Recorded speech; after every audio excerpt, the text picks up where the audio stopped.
The late Queen was one of the reasons she was so revered around the world was she was the last head of state to wear uniform in the Second World War. I mean, I remember her at the 70th anniversary of D-Day, for example, on the beaches in France.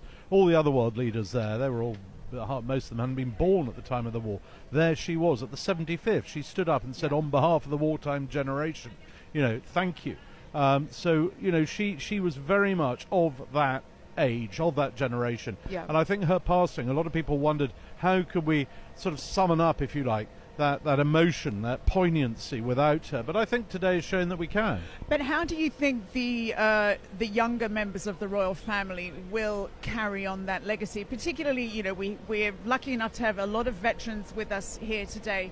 But as that generation disappears, obviously the younger royals will have to find a new way to connect with the public. It is a challenge. How do you instill in younger generations the importance of the sacrifice that we are honouring today? It is difficult, but I thought it was very important that today, right in front, I mean, a lot of this has been kept as a sterile area, but pride of place, the best seats in the house, were given over to Boy Scouts, cadets, the younger generation there. So, these things, that there is a conscious effort being made to make sure that the younger generation understand this, and we see this at the Cenotaph now on Remembrance Sunday. There are very, very few veterans of the two world wars there, but it's still 10,000 people march past, huge crowds, because I think people grow up with a lot of these stories. I mean, I was down on the Mall earlier talking to families there, and there were people who were young people, but they were they'd been raised on the story of how, I don't know, Grandpa was at Dunkirk,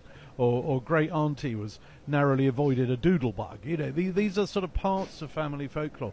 So I think all that's sort of coming to a head today, and right around the country. I mean, we'll have viewers watching from all over the country, all over the world, who will feel a connection with VE Day, even if they're not here, even if they didn't have anyone serving in the armed forces. They will have that sense that this was the moment that the world changed forever.